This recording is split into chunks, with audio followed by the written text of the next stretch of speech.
Sir Doji, sir, nalibot na natin yung hatchery mo. Okay. Tapos na pagkwentuhan na natin yung yung technical aspect. Yes. Sir, ngayon naman gusto kong i-discuss yung ano naman ang mga requirement kung papasok ka na sa ganitong negosyo. Either sa hatchery, sa nursery, at lalong-lalo na doon sa grow out. Kasi yung grow out yung somehow mas madaling umpisahan para sa mga baguhan. Gusto mo bang matuto ng agribusiness, crops, livestock and poultry, aquaculture, at ma-inspire sa mga success stories? Agribusiness How It Works! As a YouTube channel, Agribusiness features entrepreneurs, farmers, organizations, OFWs, investors. However, beyond our usual content and official endorsements, Agribusiness does not engage in other business dealings with them. While our viewers and featured individuals and entities may choose to pursue business deals with each other on their own, we encourage them to be cautious in doing so. Meron tayong commercial space available for rent. Ideal yan for kiosks and other businesses. Dito yan, Alex, ha? Park and Train EDSA, beside Walter Mart, baba ng Roosevelt LRT Station. Contact us at 0917-123-2117. For bigger spaces, contact 0917-811-0214. Totoo yun, sir. I would suggest kung magsisimula pa lang sa grow out kasi mas simple. Mas simple, yes. Ngayon, before ka mag-grow out, you should decide saan ka mag-grow out. Sir. Okay. Tank culture ka ba? Sa earth and pond pond, ka ba? Oo. Kasi depende yun kung ano yung meron ka eh. Okay. Meron ka bang Property na pwede mo i-convert. Pwede i-convert. O wala. Diba? Kasi kung wala, kung gusto mo ng earth pond, bibili ka pa ba? Yun, sir, yung capitalization. Isang Matagal yun. Saka matagal bawiin yun. Oo, sir, kasi mahal ang lupa eh. Mahal ang lupa, oo. Kaya lagi magdidepende yan on kung ano ang meron ka. Okay. Para kung ano yung meron ka at ano yung pwede sa'yo, yun yung pag-aralan mo muna. Huwag ka munang basta papasok dyan. Huwag kang maniniwala. Sabi, madali lang yan, nag-grow out. Basta may tubig ka, hindi po totoo yun. Okay. Kailangan mo malaman yung requirements ng isda. Okay. Kung gagawa ka ng tangke, anong klaseng tangke, anong design ng tangke. Anong materyales ang gagamitin mo? Yes, anong materials ang gagawin mo. Semento ka ba? Fiberglass Tarpaulin ka ba? O fiberglass ka ba? Tapos circular ka ba? Rectangular ka ba? O raceway type ka ba? Yan yung mga dapat mong i-consider. Depende kung ano yung pwede sa'yo. Okay. Kung ano yung facility na meron ka at ano yung kaya mong i-finance. Okay. Sir, sabi mo kanina, either earthen pond or yung nga, yung mga tanks, no? Yung assuming na yung earthen pond, kung meron kang lupa na pwedeng i-develop, di okay. Ngayon, kung wala kang ganong resources, ang option mo na dito yung mga tank. No, sir?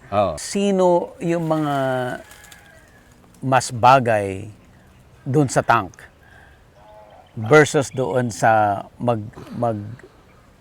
sa earthen pond? Ang bagay sa mga tangke, yung meron ka limited space. Limited space. So, limited space. Tapos, halimbawa, hindi mo naman yan talaga din mainline. Okay. Meron kang trabaho o gusto mo lang yan pag-aralan. Kailangan, maliit lang. Konti lang, small scale lang muna. You get the hang of it. Kasi hindi madaling mag-alaga eh. Okay. Kasi kung sabihin nila, ang hito madaling pag-aralan kasi matibay yan. Okay. Hindi po totoo yun. Kasi lalo na sa mga tangke, isang pagkakamali mo, patay lahat ang alaga mo. Kaya lagi natin makikita sa Facebook or sa YouTube, sabihin nila, nag-order ako, tapos after 3 days, after 1 week, patay lahat ng alaga ko. Kasi merong mali. Usually, ang nagkakamali, bukod sa kahit anong ganda ng kondisyon ng similya, pero mali yung water parameters na dinatnan o nagstay sila sa maling water parameters, mamamatay po ang isda natin. Okay. Kaya dapat talaga pag-aralan mo munang mabuti. Huwag tayong mag-apura. Okay. At kung feeling mo, marunong ka na, small scale muna, maliit muna. Habang nag-aaral. Habang nag-aaral. Oo. Kasi magkamali ka man, may uulitin ka pa. Huwag ka munang gagawa ng malaki. Kasi masakit sa bulsa pagka nagkamali ka. Okay, sir. So may ano siya, no? Parang may kapalit. So kung earthen pan, kung wala kang lupa, magastos kasi kailangan mo bumili. Okay. Kaya mo ba? Ngayon, kung mga tank naman ay mas mahirap mag-alaga. Mas mahirap in the sense na mas technical, sir. Mas technical. Safer sa earth pond, Oo. kasi natural yon. Oo. Pero ang efficiency of culture magdidepende rin sa knowledge mo sa earth pond. Sa tangke, mas maliit ang space requirement, pero mas mataas ang technical requirement niya. Kaya dapat pag-aralan muna. As in anything naman, sir, walang walang dikahon. Lalo na sa paghawak natin may buhay. Walang dikahon dyan. Kailangan pag-aralan natin mabuti, igamayin natin para what would work on one farm would not exactly work on your farm kasi masyadong maraming variables na magkakaiba. Oo. Kaya mo, magkaiba kayo ng lupa, magklase ng lupa, Tubig. ang Magkaibang tubig tubig. mo, magkaiba ang quality ng tubig mo, Oo. o magkaiba ang mga inputs na pwede mong ilagay, o magkaiba kayo ng design ng tangke o ng pinag-aalagaan na earth pond. Yung mga yan, ang small things that would matter a lot pag aalaga ng isda. So maraming tinitake for granted yung mga small Oo, details sir. na to. Yung mga small details na akala nila, hindi, madali na yan. O pagdating ka na, oo, madali lang yan. Hindi po madali. Kasi kung madali po, walang nag-fail. Lahat dapat nag-succeed. Madami Pero ba sir nagpe-fail? marami sir nag-fail. Kasi kulang sa knowledge. Sa Entering knowledge. into something na hindi sila fully knowledgeable dun sa ano. In any venture naman, pagka kulang yung kaalaman mo doon sa pinapasok mo, mas malaki yung chance na magkamali. ka. Sir, doon sa tangke, ano ang pinaka-importanting parameter? Unang-una sir, design ng tangke. Design. Design meaning, paano mo palalabasin yung dumi ng tangke. Okay. Kasi ang isda mo, ang feces ng isda mo would always be there. 24/7 yan, sir. Hindi natin masasabi kasi may ka nagpapakain eh. Hindi naman sila sabay-sabay dudumi. So lagi nandyan yan. As soon as the quickest possible time na dumumi ang isda, that feces would exit your system, much better. Yan. So yung unang-una ang design. Tapos, ano ba yung kaya mong ibigay na tubig? Okay. Kaya mo bang i-sustain yung tubig na required sa kanya? O, di ba? O kaya mo bang i-sustain yung water at saka feeding parameter na management? Kasi Water and magkadikit feeding. yun. Oh, yes sir. Feeding and water management. Yun yung key. Yung dalawang yun eh. Kung magagawa mo ng tama, mas malaki yung chance mo na mag-succeed. So kung sobra-sobra ka doon sa feeding, maapektuhan yung water parameter mo. Yes sir. Oo, sayang yung pagkain, sayang yung feeds which comprises na 70% ng cost mo, 60 to 70% ng cost mo sa culture. Sayang 'yon.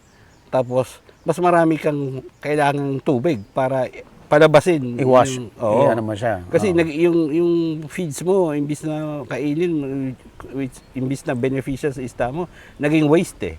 So, kailangan i-exit mo yun. So, kailangan mas marami ka na namang tubig na kaibigay para palabasin yung waste. Sir, in terms of design, ano ba ang best or ano yung mas recommended? The circular or yung square at kailan ginagamit ang circular, kailan ginagamit ang square? Para sa akin, the best pa rin yung circular. Circular, okay. Kasi sir, automatic, pag nag-introduce ka ng tubig, iikot siya. Iikot. Conical yung flooring niya, pupunta sa center drain, lalabas siya sa system. Minsan naman kasi, mas magastos lang kasi sa space ang circular. Minsan ang ginagawa is, square, pero pinapatay yung kanto. Okay. Ginagawang, parang May concave. bend, naka-curve. Concave. Kasi yung kanto, yung mga corners, dead spot yun eh. Mababa sir ang dissolved oxygen doon eh. So pag nag-introduce ka ng tubig, iikot pa rin naman yon. Tapos mas malaki lang yung klibe, Yung sa ilalim. Yung pagka-conical nung Kasi, para siyang imbudo pa ilalim po, no? Mas matipid kasi yung iba kaya ginagawa, matipid kaysa sa circular. Okay. Kasi ang circular, isang circle lang siya talaga, yung circumference. Iyon, yung isang wall, yung isang wall noon, taka yung susunod, wall na naman ng isa next. na naman. Para mas matipid 'yon in terms of materials. I see. So pwede din naman 'yon, basta ang kailangan lang is umikot yung tubig mo, tapos conical yung shape mo.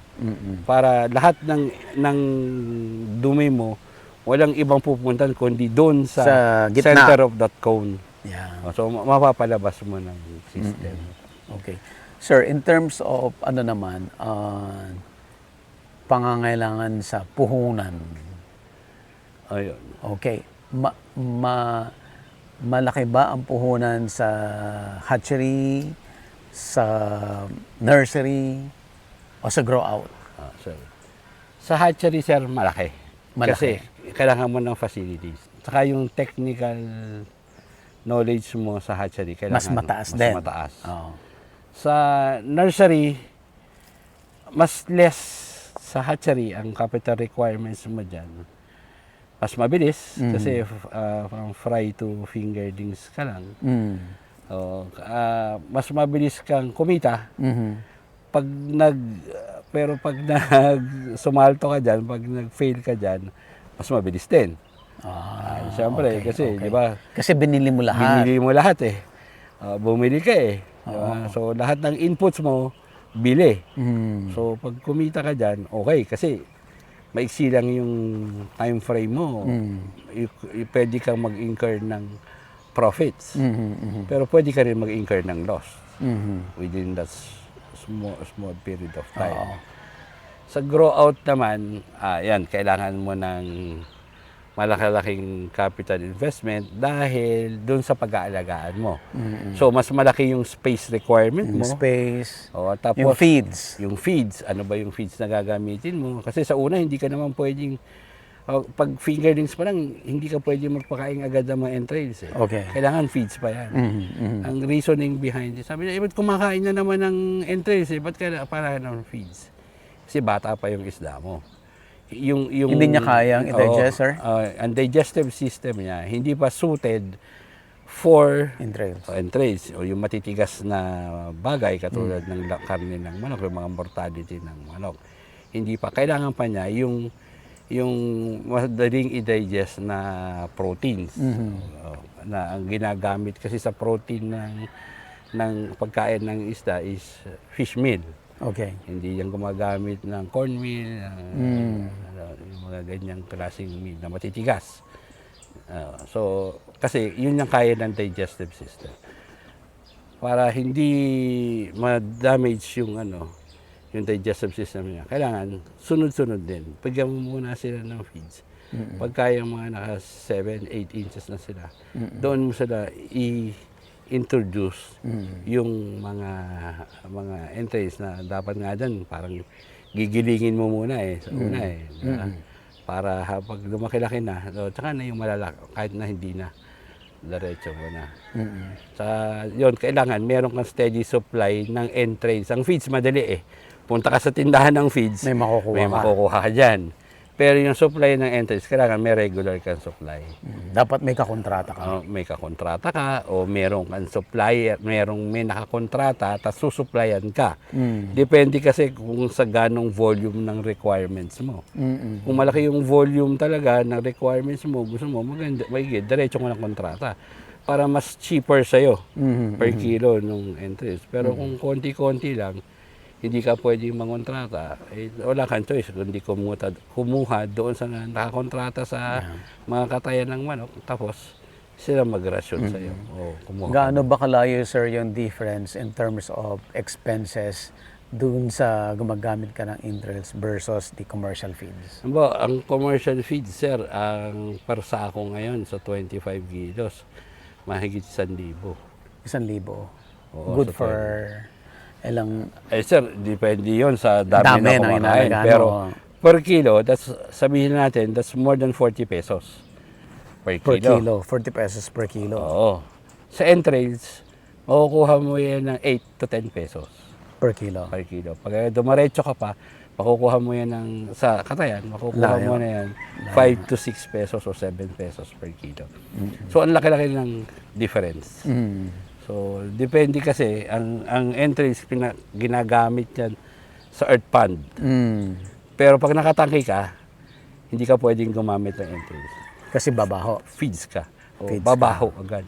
O, wala kang gagawin doon kundi magbomba ng maraming tubig at na masama din naman sa isda pag laging sariwa yung tubig. Mas stress din siya, sir. May stress lang siya kasi ang protection niya sa katawan niya is yung slime. Oo. Pag bago ang tubig, unang-una, hihinasang kumain. Tapos, maglalabas siya ng slime. Pagka naglabas siya, may stress na siya, hanggang mawalan na siya ng slime, papasok na ang bacteria at saka fungal infection. Yun ang ano. Parang yung slime, yung protection niya sa Yun, skin niya. yes sir, yun talaga ang protection niya sa katawan nila.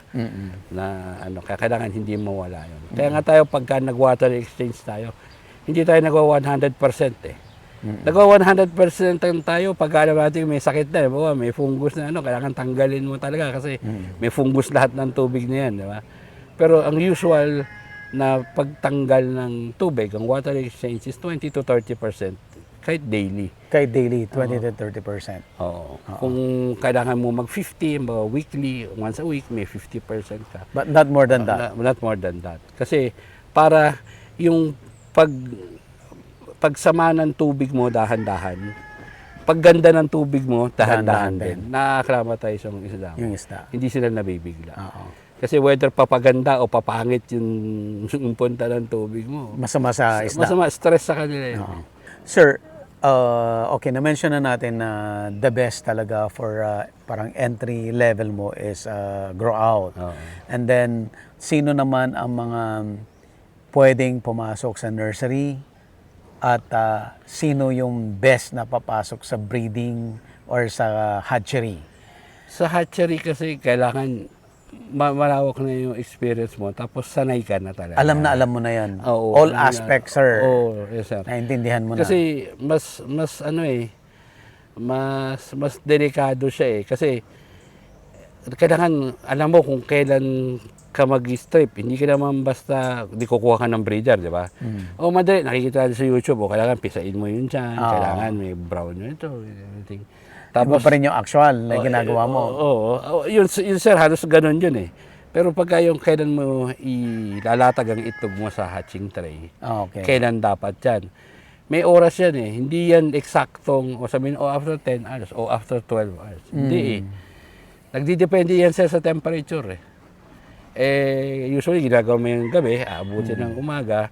Actually, may computation yan kung paano. Okay. Kung kailang hours ka dapat. Depende sa ambient temperature at saka water temperature. No? Kung ilang hours bago ka mag-strip. Ngayon, pag nakuha mo na yun, pag na-strip na, pag na-hatch siya, very clear, very very intensive monitoring din. Kasi ang liit pa niyan, baby pa yan eh. Yeah. Ano yung papakain mo, pagka yung water, yun lang maliit pa lang sir, itlog pa lang, pag napisa sila, tapos hindi na muna palabas yung lansa. Oo. Antimano, may anong magbabagsakan na yan. Mamatayan na. So sa Hito Farming ay may tatlong business model. One is grow out, second is nursery, Nursery. and of course yung hatchery. Yung hatchery. Sir, na-mention mo kanina na more or less hindi mo pwedeng gawin lahat yan Oo, sir. sa isang farm, isang owner. At least man lang 1 or 2 lang ang pwede mong gawin. Bakit, sir? Kasi sir, iba-iba yung facilities required. Okay. Sa nursery, sa hatchery, sa nursery, at saka sa grow It's a out. grow out. Oo. Kung kaya mong ibigay lahat yung facilities at saka yung technical na aspect kailangan mong ibigay, at saka yung financial aspect na kaya ibigay, and why not? Why not? Pwede, di ba? Pero kung hindi, ano lang yung kaya mo? Alin doon yung marunong ka doon sa tatlong yun? At alin yung kaya mo? You integrate more on, karaniwan, dalawa. It's either nursery at saka grow out, o hatchery at saka nursery. Pwede ka mag-integrate. Okay. Pero there's no rule naman in saying na hindi mo pwedeng gawin lahat. Lahat. Okay. Actually, pwede, pero it's a very You're just big, exposing yourself to so much so much financial Yeah. requirements, so much technical requirements na do you possess this? yeah. Kasi hindi rin pwede sir na yung tauhan mo lang ang marunong. Yeah, okay. Kailangan hindi mo masasabing mali yung ginagawa niya kung hindi mo alam eh. Yes, sir. Dapat alam mo, para alam mo. Ang ano hirap mali. nun, ikaw may-ari pero hindi mo alam na nangyayari. Saka para alam mo kung paano siya turuan ng tama. Yes, pag may nakita ka kaagad, makukorek mo. Kasi siyempre, pagka hindi mo alam, basta parang Pera manager ka lang, Oo. manager ka lang, ano nangyari? Tatanong ka anong nangyari, bakit nagkamali? Whatever they say, hindi mo alam kung tama yun. Di ba? So, the thing is, huwag silang pabayaang magkamali. So, kung marunong ka, magaguide mo yung mga tao mo para hindi magkamali. Yes, sir. Sir, in your case, bakit pinili mo ang hatchery and nursery rather than grow out? Oo, yan sir. Kasi before, nag-involve ako sa nursery ng tilapia, hatchery ng tilapia at saka nursery ng tilapia. Okay. Sa earth pond. Tapos, nag-grow out din ako sa Laguna Lake. Oo. Tilapia at saka tilapia rin, big head carp. Okay. Ngayon, tumigil na ako doon kasi I don't find it profitable na to culture with the water conditions ng Laguna Lake. Ng Laguna Lake. So, early on, lumabas na ako. Nakita ko na naramdaman ko na hindi na magiging okay. Bago ko lumubog ng lubog na lubog, ayaw na ako dito. So, Okay. naghanap ako ng iba. In as much as meron ako na earth ponds, Oo. so naggawa ako ng earth ponds. So, ang bala ko talaga, nursery, fry to fingerlings. No? Okay. Yun ang unang using my earth ponds. Kasi meron akong earth ponds Marami akong earth ponds. Malaki. Maluwang yung lupa. Meron akong 1.5 hectares na earth pond. Pero hindi nag-succeed kasi nakadependent ako sa quality ng makukuha kong Fingerlings. fry. Fry. Fry. Yung From other hatchery. From other hatcheries. Yung parbato ang tawag namin doon. Okay. No? So, sabi ko, kung hindi tayo makakakuha ng maayos, mag-hatchery na tayo. Okay. So, nag-hatchery na kami. So, hatchery sa tangke, Okay. tapos Nursery. nursery sa earth ponds. Earth pond muna. Oo. Ang una, okay. Earth pond. So, dumating naman yung time na wala na akong makuhang labor. Okay.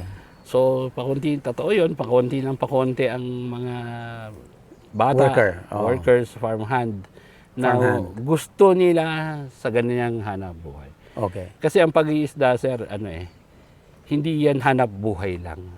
Kailangan alam mo yung ginagawa mo at gusto mo yung ginagawa mo. Okay. Kasi hindi kami ang nasusunod kung ano ang ibibigay namin sa isda. Ang isda, kami ang susunod kung ano ang kailangan Requirement nila. ng isda. Walang pakialam isda kung mainit, malamig, umaga, tanghali, o gabi, o birthday mo, o holiday. Basta kailangan nila yan. Kailangan ibigay mo Ibigay yan. mo. Kasi pag hindi mo ibinigay, ang trade-off doon, mamamatay yan eh. Okay. Kasi maliliit pa nga mas very sensitive pa sila Yeah, kasi maliit. So dumating yung time na wala na akong hindi ko na mai-operate ng maayos yung aking earth pan. Okay. Kasi wala nang may gustong tumarbaho sa earth pan.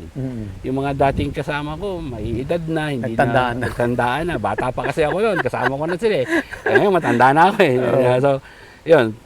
So, nag-decide ako na mag-shift. It's either we stop or we shift to another. Sabi ko, sa akin, it's not a question. To stop is out of the question. Not an option. Hindi yan option. Kasi gusto ko itong ginagawa ko eh. I will make it work, no, kung ano kailangan. So, nag-transition kami from earth pan to concrete tanks. Concrete tanks. Circular tanks. Ayun. So, doon na kami nagsimula ulit. So, syempre, bagong system yan, sir. Bagong pag-aaral ulit yan. Aral ulit. Diba? Sabi nga, di kailangan makuha. So, kahit pa paano, nakukuha naman namin. Okay din naman siya. So, doon na kami, gumawa lang ako ng system na madali. Okay. That could be operated by 2 people. Minimal yung intervention sa isda. Tapos, pwedeng hawakan kahit maraming tangke, maraming tangke. Kasi saglit-saglit mo lang papakialaman o hawakan. So, yung mga ganon. So, para umubra sa amin. Kasi yun yung you have no choice eh. Yun yung hinihingi ng pagkakataon sa amin.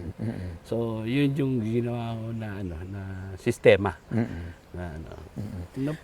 Na pwede rin naman gawin ng iba. Okay. Sir, doon naman tayo sa ito yung pinaka-importante para sa audience natin, yung mga naghahanap ng business opportunities na gustong pumasok sa Hito. At sabi nga natin, ang entry level is grow out. Sir, can you give us an idea ano yung requirement doon sa pag-start ng isang grow out? Let's say for example, sir, yung na-discuss natin kanina na-shock ako doon sa ang laki pala ng requirement, no? Let's say for example, may kausap ka na isang biyahero. Ano ba? Meron ka isang biyahero. Sir, ano ba kasi, ang culture ng Hito is 3 to 4 months. So, para madali sa kwentuhan, gawin natin 4 months. 4 months. That's 120 days. 120 days. 6, 9, 12. 120 days. Kasi,